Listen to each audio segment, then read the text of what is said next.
I couldn't catch my breath. The air in that stuffy lawyer's office in downtown Manhattan felt like it was closing in on me, even though the March wind outside was biting cold. I stood there in my faded black dress, the same one I'd worn to Grandma Eleanor's funeral just 3 days earlier, feeling the cheap fabric itch against my skin like a constant reminder that I didn't belong. Mr. Hargrove sat behind his polished oak desk, droning on in that monotonous tone lawyers perfect for moments like this. My brother, Alex, loomed to my left, all sharp suit and sharper confidence, like he was born for boardrooms and deals. Me? I always felt like the outsider, the quiet one who sketched in notebooks while everyone else chased the next big thing. To my grandson, Alex Hayes, Mr. Hargrove read, his voice echoing off the wood-paneled walls. I bequeath my yacht, the Horizon Dream, moored at the Hudson Marina. Alex's lips curled into that smug grin he always wore. I knew that yacht sleek, white, worth a cool $2 million. Additionally, my luxury condo in the Upper East Side, complete with all furnishings and contents. Mom, Linda, squeezed Alex's arm, her eyes gleaming with pride. Aunt Susan murmured something to Uncle Mark, and the room filled with nods, as if this was the natural order of things. And to Alex Hayes, I leave Hayes Properties in its entirety, including all assets, developments, and holdings, $15 million. That's what the whispers at the funeral had pegged it at, $15 million in skyscrapers, land deals, and urban empires I could never wrap my head around. Alex shook hands all around, basking in the congratulations. Cousin Megan got Grandma's antique jewelry set. Aunt Susan walked away with 50 grand in cash. Uncle Mark inherited a portfolio of blue-chip stocks. Even my distant cousin, whom I'd met maybe twice at awkward family reunions, got her vintage Cadillac. Then Mr. Hargrove's eyes landed on me. To my granddaughter, Emily Hayes. My pulse thundered in my ears. I wasn't expecting a yacht or a condo, God. No. I knew Alex was Grandma's golden boy for the business world. But maybe some cash for my art supplies? Her collection of rare books? She knew how much I loved losing myself in stories. Instead, he reached into his desk drawer and pulled out a small, creased envelope, yellowed with age, like it had been tucked away for years. That was it. Just an envelope. The room went dead silent. But not the respectful kind. This was the silence of people biting back reactions, shifting uncomfortably in their seats. Someone cleared their throat. I stepped forward, my hand trembling as I took it. It felt weightless, insignificant. Then Alex chuckled, low and mocking, heat rushing to my face. Seriously, he said, not even bothering to lower his voice. A few awkward giggles rippled through the family. Aunt Susan covered her mouth, but her eyes danced with pity. Well, Mom said in that patronizing tone she reserved for my failures, I'm sure it's something heartfelt. Honey, you know Grandma Eleanor always had a soft spot for your sensitivity. You're too gentle for the cutthroat stuff anyway. My fingers fumbled with the seal, everyone watching like I was the punchline to some cruel joke. Inside, a plane ticket to Napa Valley, California, departing in 5 days, and a small note card, the kind florists slip into bouquets. Grandma's handwriting, frail from her final months, but still elegant. Follow your heart back to its roots. My dear, that was all. No cash, no explanation. Just a trip and a cryptic message. Alex burst out laughing now, real and biting. A vacation? She left you a freaking vacation. Oh, Emily, Aunt Susan cooed, her voice laced with false sympathy.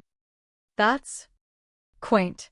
Maybe she was losing it toward the end, Alex said to Uncle Mark, loud enough for the whole room. She was pretty out of touch those last weeks. Mom patted my shoulder. We could sell the ticket. Sweetie. Turn it into some spending money. My throat sealed shut.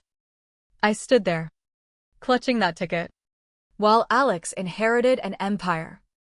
Mr. Hargrove cleared his throat. That concludes the reading. Chatter erupted. Congratulations for Alex. Lunch plans. I was frozen. Invisible. Why Napa?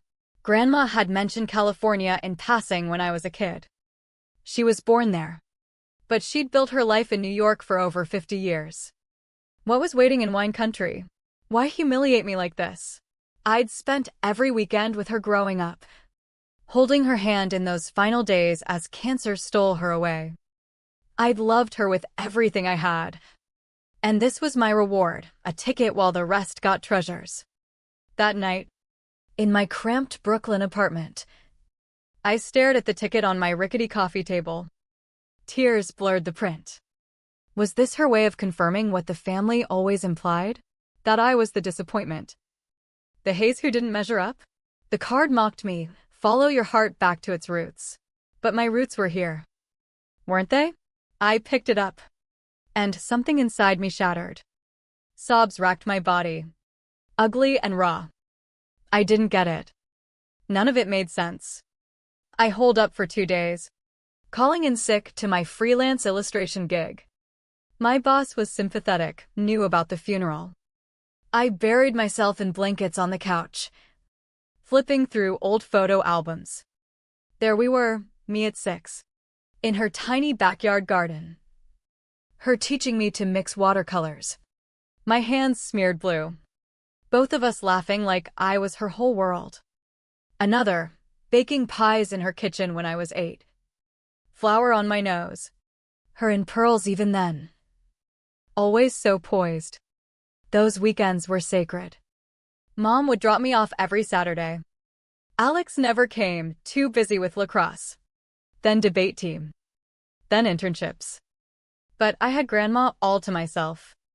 We'd sit under her old maple tree, and she'd spin tales of California, the rolling vineyards like emerald seas, historic missions older than the city skyline, farmers markets bursting with color.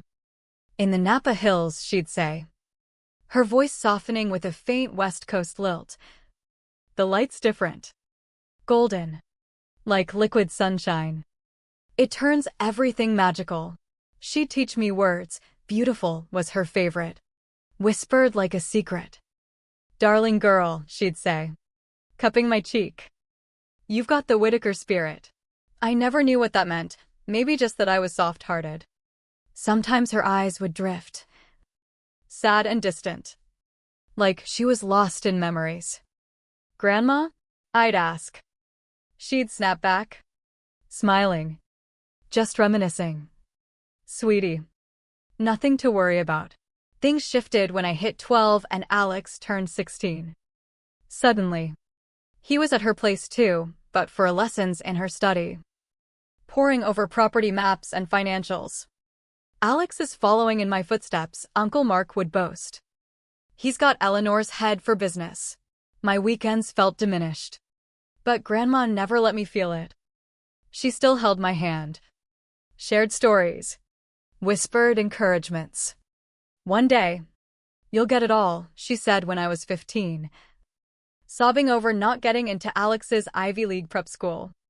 You'll see why you're perfect just as you are. I didn't believe her then. On the 3rd night after the will reading, my phone buzzed at midnight. Alex, slurring over bar noise. Sis, did I wake ya? No, just checking on ya about that will crap. He was wasted, celebrating his windfall. At least you got a trip out of it. Huh? That's something, Dot. Silence from me. Kinda weird she gave you zilch else. Maybe pity. You know? 'Cause you never really amounted to much. Rage burned through me. Hot and unfamiliar. But hey, Napa's nice. Sip some wine for me. Snap pics of grapes. He laughed. And I hung up, hands shaking. Grandma wasn't cruel, not once in my 28 years. So why this? You'll get it all. Her words echoed. I yanked my suitcase from the closet. Maybe Napa held answers. Maybe it was nothing. But I owed her this after all those weekends. All that unspoken love. I packed. Requested time off. And 3 days later, boarded the flight. My heart hammered the whole way. No sleep. No appetite. Just visions of her smile. Her secrets. The plane touched down in San Francisco on a crisp Tuesday morning. Sunlight stabbed through the window. Blinding. My body ached from the tension. The airport buzzed with English. But I felt utterly lost. No hotel. No plan, just a ticket and that card. Maybe wander. See vineyards. Grab a burger. Fly back to my dead-end life. Pretending the humiliation never happened. Tears pricked again. I blinked them away, dragging my suitcase toward the exit. Then I saw him. A man in a crisp black suit near the doors. Early 60s. Salt and pepper hair neatly combed. He held a sign, Emily Hayes. My name. I froze. Someone bumped me, muttering apologies. His eyes scanned the crowd, landing on mine.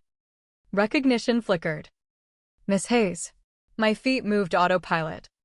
Yes. I'm Emily. He smiled warmly. I'm Victor Lang. I worked for Mrs. Eleanor. Please. Allow me. He took my bag. Wait, I pulled back. Mind reeling. How? What is this?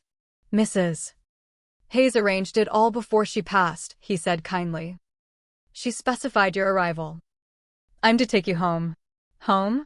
New York was home. I don't get it. Why am I here? Victor's gaze was steady. Please. Miss Hayes. The car's waiting. We'll talk en route. I should have bolted, stranger in a foreign state. No one knowing my whereabouts. But he felt trustworthy. And Grandma had orchestrated this.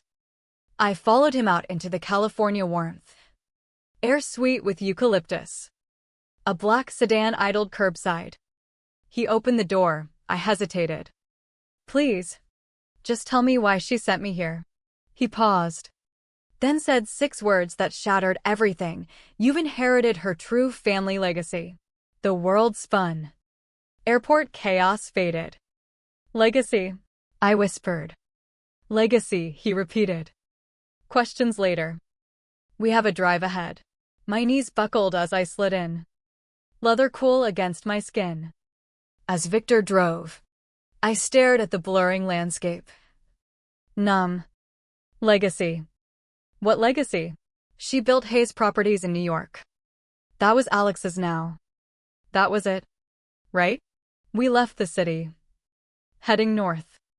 Suburbs gave way to countryside, hills rolling like velvet. Vineyards in precise rows.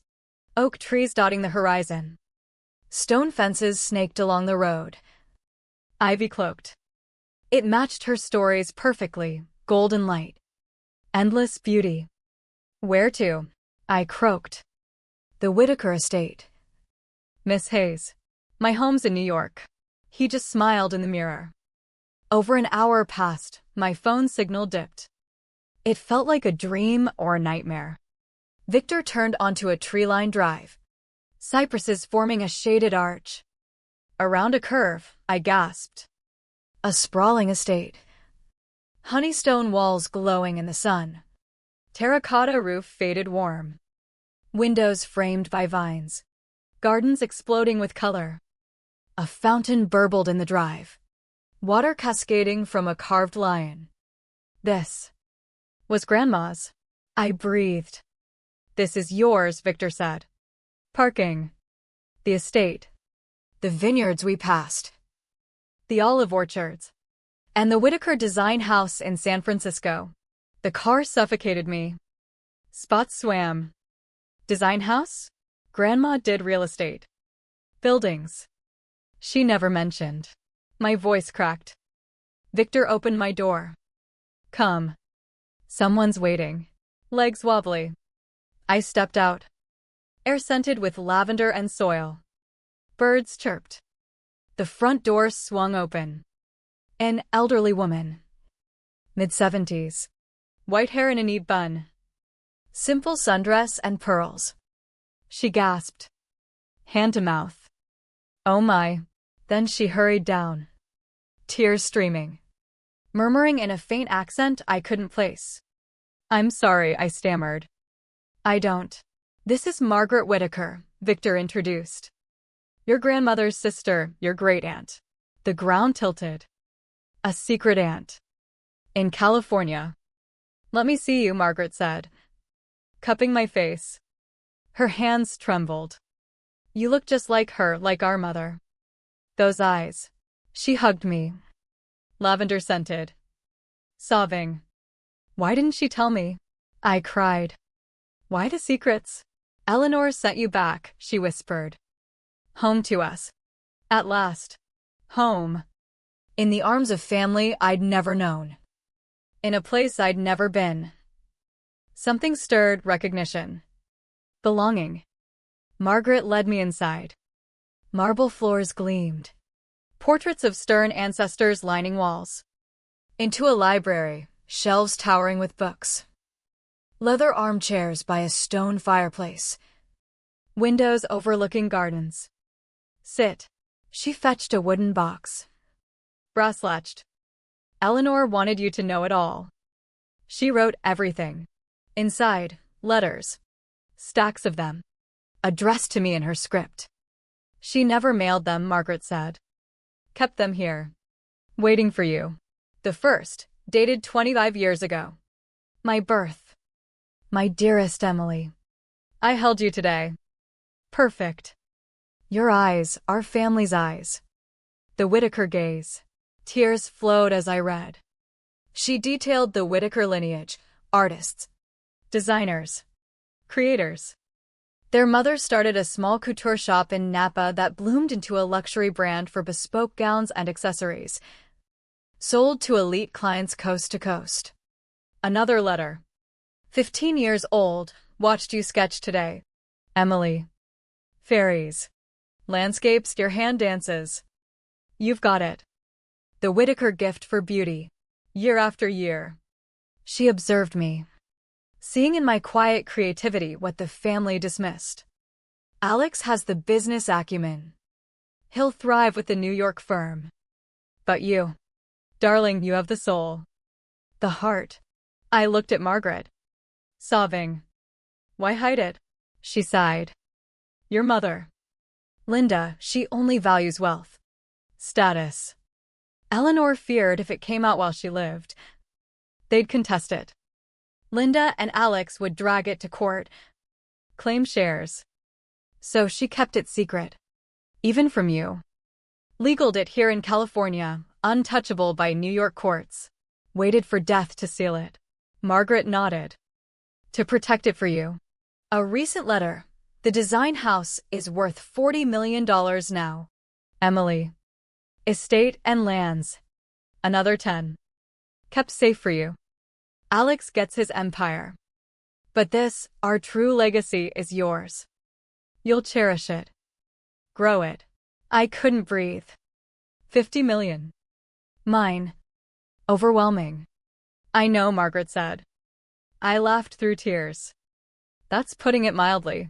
The box held years of her love. Plans, proof I wasn't the failure. She'd seen me. Protected this for me. 3 days blurred, Margaret showed me the San Francisco design house, a elegant atelier in a historic building. Artisans handcrafting gowns. Lawyers presented docs, bilingual. Ironclad under California law. Alex had zero claim. I toured vineyards. Tasted wines from my soil. Dizzying. Nights in the library. More letters. Reshaping my self-doubt into purpose. For once, I fit. Then Alex showed up on day 4. Sketching in the garden. I heard yells inside. His voice furious. Stomach knotted. I crept back. In the foyer, Alex, red-faced, suit rumpled, berating Margaret. You knew, he roared as I entered.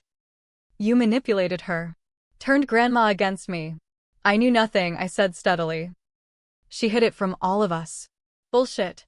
All those weekends, you brainwashed her. Anger surged. Years of belittlement boiling over. Against you? She gave you 15 million. A yacht. A condo. The whole company. How's that against? This should be split. He waved at the estate. Half mine. Unfair you get it all, 'cause you played the pitiful card. Enough. Margaret snapped. Eleanor knew her mind. Alex whirled. You did this, you and this hidden California clan. Elder abuse. I'll sue. You'll lose, Margaret said icily. What? Without your approval. I cut in. This predates us. Grandma had 2 worlds, 2 legacies. Gave us what fit. He stared.